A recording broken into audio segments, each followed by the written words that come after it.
This puppy was bred to die in a dogfighting pit. His journey has inspired millions for good reason.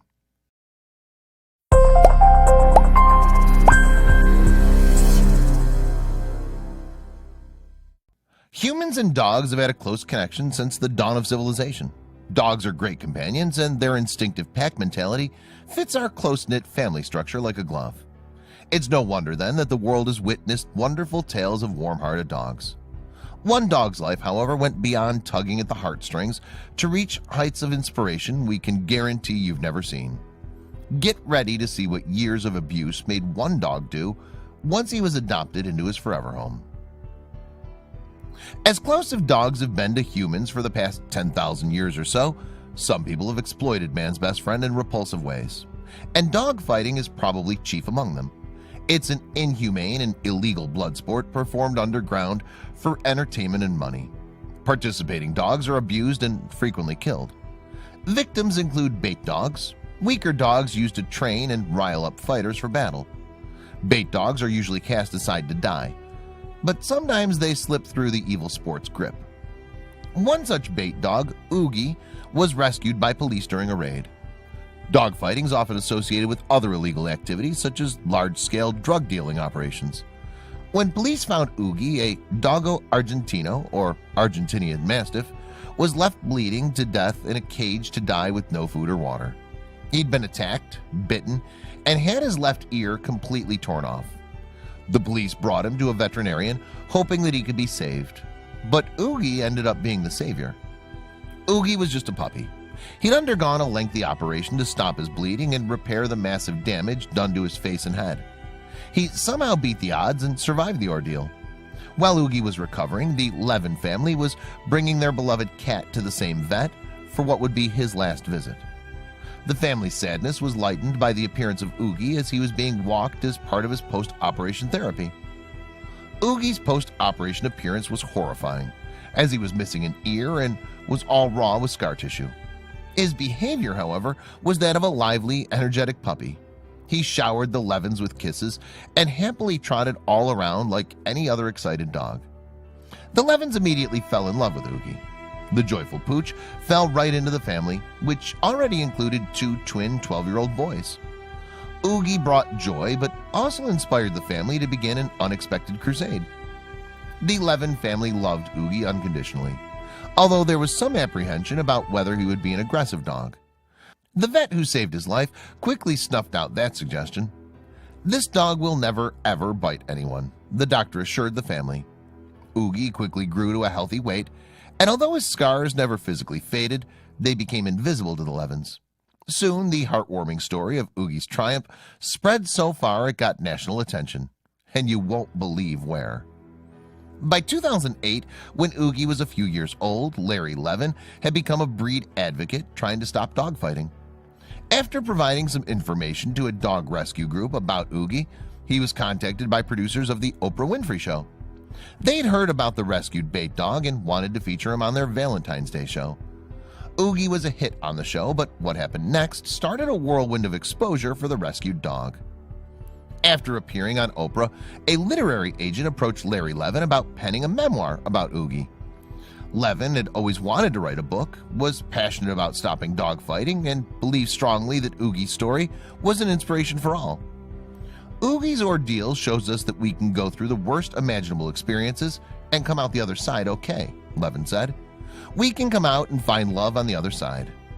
Levin's book came out in 2010, was a bestseller, and spurred the Levin family to more advocacy. The Levins became strong advocates for the bully breeds, which includes Oogie's breed, and for providing medical care to dogs injured in dogfighting. Because of the book's success, Oogie inspired many rescue fundraising efforts. Larry Levin spoke at numerous schools to motivate children to take up the anti-dogfighting cause. In Levin's presentations, children would learn the life lessons of Oogie's ordeal teaches us. But as time passed, Oogie's health and age reduced his ability to travel for the cause. The severe injuries Oogie sustained early in his life required him to have several additional surgeries later in his life. The scar tissue caused constant pain, so he underwent surgery to have some of it removed. As he entered his senior dog years, Oogie had to have additional surgeries for routine canine maladies involving his leg ligaments. All through this, he kept smiling his lopsided smile as a reminder to the Levins that life will throw us all kinds of curveballs, but we can weather them all with love. As he reached 100 in dog years, Oogie crossed the rainbow bridge that lies at the end of the road for many family companions. On his last day, Oogie enjoyed a bison fillet, one of his favorite treats. Larry put moisturizer on his crooked nose and eye drops in the eyes that could never close all the way, put his warm orange coat on him, and took him for a ride. In those last moments, he reminded Larry how blessed they both were.